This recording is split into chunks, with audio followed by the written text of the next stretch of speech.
Hello, genealogists. This is Craig, and today we will continue our reading of Genealogy as Pastime and Profession by Donald Lines Jacobus, Chapter 10, The Client.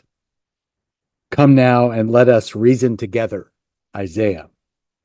The clientele of a successful genealogist is scattered throughout the country, and it is only occasionally that he has the opportunity to meet a client personally. This necessitates the handling of negotiations by correspondence. After a genealogist has written, given his rates, explaining that he cannot furnish what is desired without research, and estimating the probable cost of the work, a considerable inroad has been made on his time. It is not merely that he has written 1, 2, or 3 letters.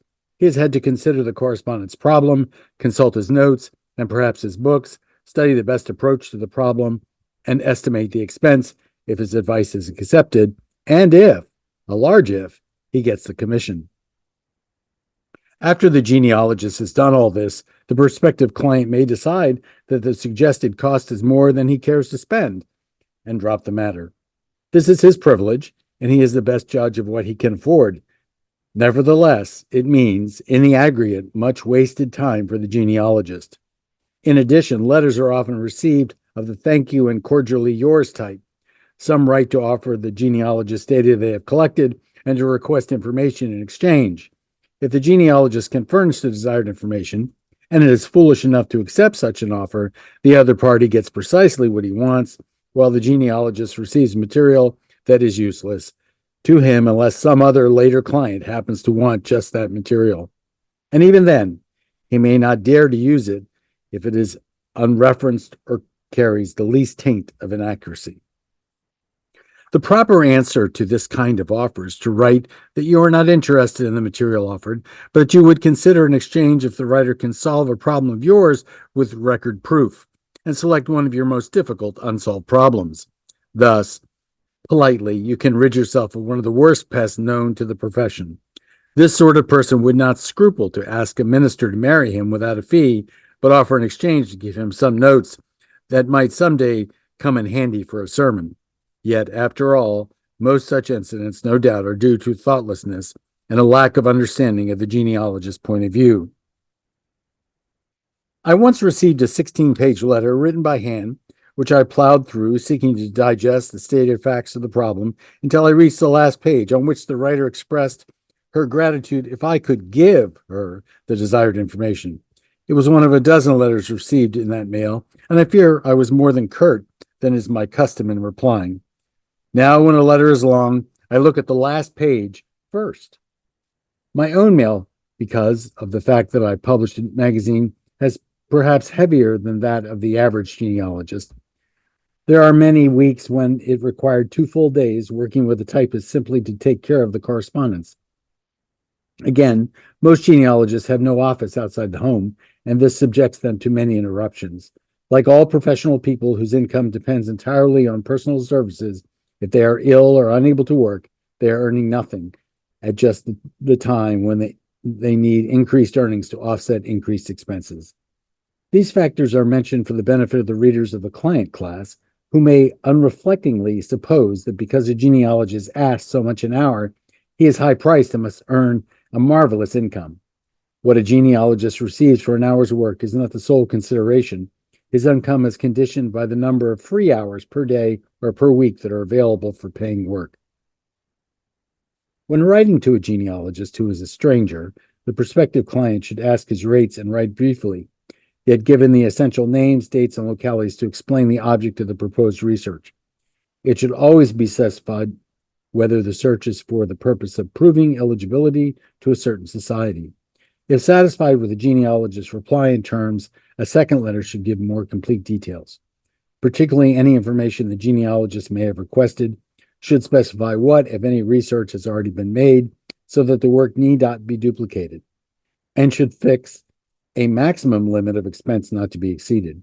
The genealogist should then report results when the problem is solved, or if not solved, when the limit set is reached. No genealogist likes to report failure.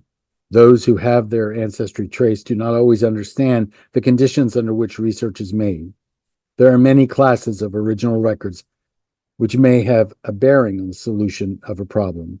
These are apt to be located in different places, and the genealogist has to use his judgment which to examine first.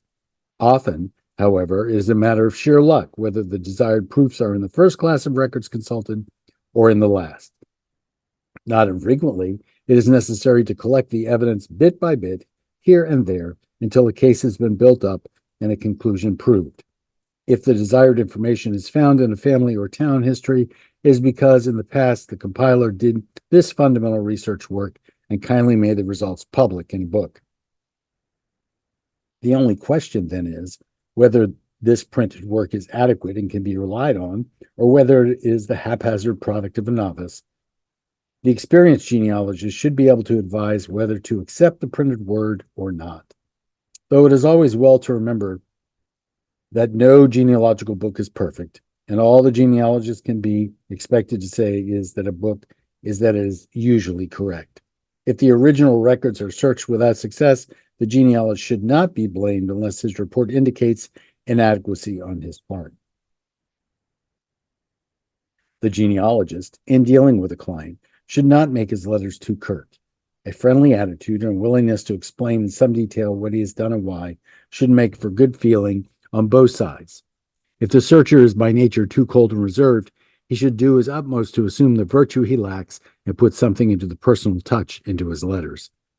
If he keeps making an effort to write a friendly letter, not familiar, of course, but with a little human feeling in it, he may find that his mental attitude will change accordingly. Many genealogists lead a lonely sort of existence and completely bound up in their work. Those of whom this is true can be offset somewhat by making friends of their clients, even if it is only by correspondence. And from the business angle, it will be found that clients often come back year after year to genealogists whose letters strike a responsive chord.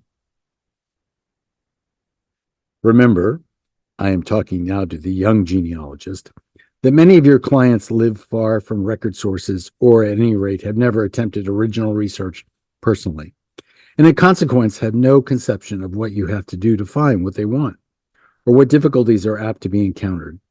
If you fail, do not write a line or two and expect the client to come back to you for more. Explain that the church records of this parish were burned or that you had to stop overnight in that town and thus add to the expense of the trip. Tell the truth, but tell it. If a good client, especially one whose searches have not been very successful of late, now wants information which it happens you already have in your notes, give him a break and let him have it at a moderate cost. You will not gain in the end by being too grasping. As stated in the chapter on genealogy as a profession, conditions are unsatisfactory because so many have flocked into the profession who lack the aptitude and training for this kind of work. A majority of the client class have no knowledge of proper methods of research, and if the genealogist gives them what they want, naturally they are satisfied. But sometimes clients are critical, and it would be well if they were more so. Over 50 years, a gentleman in Pennsylvania employed a New York genealogist who was well known and even had quite a reputation at that time to trace a certain line, and she sent him a pedigree covering 6 generations. He noticed that in one generation, the son was born a few years before the marriage of the alleged parents. His suspicions were aroused, and he sent the pedigree to another genealogist who discovered that in 3 generations out of 6, the supposed son was not the child of the parents assigned to him. It is a small wonder if many jumps to the conclusion, after such an experience, that nothing is certain, and that what one genealogist affirms, another will deny. A public official in a town where I once searched records said to me, "Well, genealogy is mostly guesswork, isn't it?" And I answered, "Yes, if the genealogist prefers guessing." As a matter of fact, a large percentage of lines can be traced back to the first settlers, some easily, others with difficulty. It is the difficult lines which most often the skilled genealogist is called upon to solve, and this of itself explains why his efforts are not invariably successful. Many lines can be proved by legal evidence as surely as titles to real estate can be proved. Land titles are traced through land and probate records. Occasionally there is a flaw in title usually because someone failed to have an instrument recorded. Similarly, a genealogical line cannot always be established by legal proof because of the deficiencies in the records. But a skilled searcher resents having his work characterized as guesswork.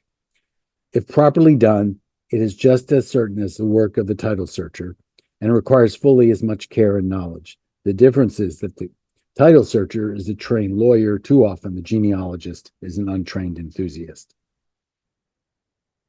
Nevertheless, standards have grown higher, and the capable genealogists of today are the equal of the capable genealogists of the past, and furthermore have increased facilities with which to work.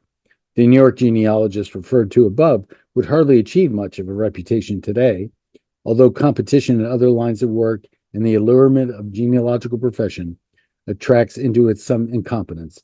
They will either grow in competence as they gain experience, or will leave the profession and drift into other lines of work. There is still room in the profession for young genealogists of real ability and aptitude. How can the prospective client pick a suitable genealogist? If possible, choose one who lives near the ancestral town or at least within the ancestral state. It is obvious that this should save travel costs since any capable genealogist will wish to consult the contemporary record sources. Some genealogists, in fact, specialize in the records of their own region. Naturally, you will not employ a northern genealogist to undertake research in the south or a southern genealogist to work in the north. In addition, the expense involved in reaching the records there is often differences, which have to be learned in the method of keeping records in different sections of the county. In 1965, a board for certification of genealogists was set up with headquarters at 1307 New Hampshire Avenue, Northwest, Washington, D.C., 20036. The qualifications of applicants is determined by an inspection of their printed works or by examination. Successful applicants are authorized to use the initials CG, Certified Genealogist, those who are capable of giving full genealogical service, or GRS, Genealogical Record Searcher, those who search original sources such as census, pension, probate, land, and other records, but do not attempt to organize the material in pedigree or family histories.